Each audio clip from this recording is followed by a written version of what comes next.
Alfi atau yang biasa dipanggil dengan Alfia. Saya berasal dari Universitas Muhammadiyah Profesor Dr. Hamka. Di sini saya sedang menyelesaikan tugas harian mata kuliah Psikologi Dakwah dan akan menyampaikan materi mengenai teori psikologi komunikasi.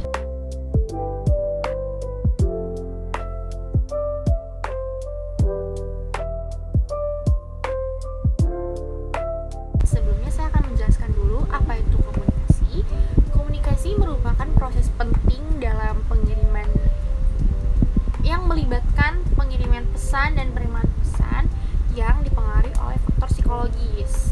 Dari psikologi komunikasi juga menjelaskan bagaimana sih proses mental dan emosional kita yang mempengaruhi interaksi kita dalam berkomunikasi dalam sehari-hari. Nah, di sini saya akan menjelaskan beberapa teori utama dalam psikologi komunikasi.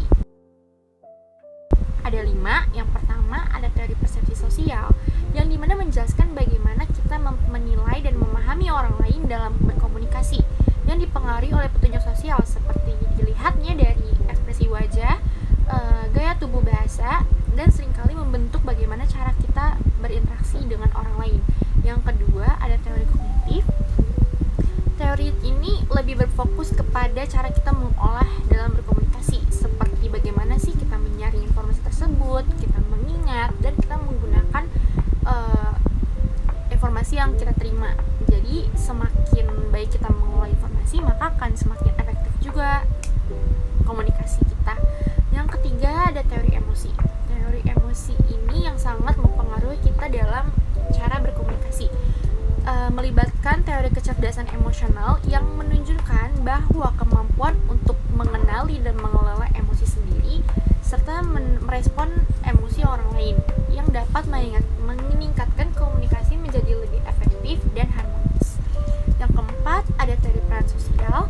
Dalam intersosial kita di sini memainkan berbagai peran seperti menjadi atasan, teman, orang tua yang dimana mempengaruhi cara kita berkomunikasi.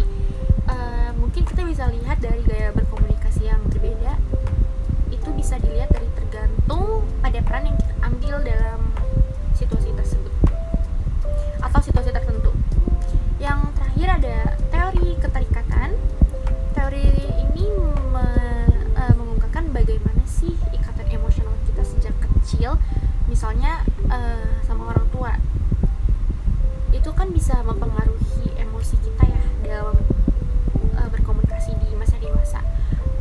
Terus individu juga dengan keterikatan yang aman akan cenderung lebih terbuka dan percaya diri, sedangkan untuk individu dengan keterikatan tidak aman, mereka mungkin akan lebih merasakan cemas atau menghindar.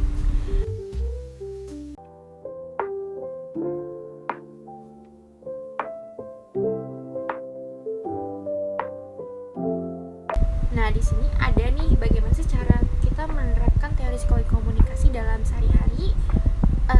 Ini bisa diterapkan dalam berbagai konteks seperti dalam organisasi untuk membangun hubungan kerja yang lebih efektif dan komunikasi interpersonal untuk memperbaiki hubungan pribadi. Dan ada terapi tersebut untuk membantu individu mengatasi masalah komunikasi dan emosi. Kemudian yang terakhir kita memasuki kesimpulan. Kesimpulannya adalah teori psikologi komunikasi ini dapat membantu kita memahami bagaimana sih faktor psikologis seperti persepsi, kognisi, emosi, dan peran sosial yang mempengaruhi cara kita berkomunikasi dalam sehari-hari. Dengan memahami teori-teori ini dapat meningkatkan keterampilan komunikasi kita dalam kehidupan sehari-hari. Sekian materi yang dapat saya sampaikan, kurang lebihnya mohon maaf. Wassalamualaikum warahmatullahi wabarakatuh.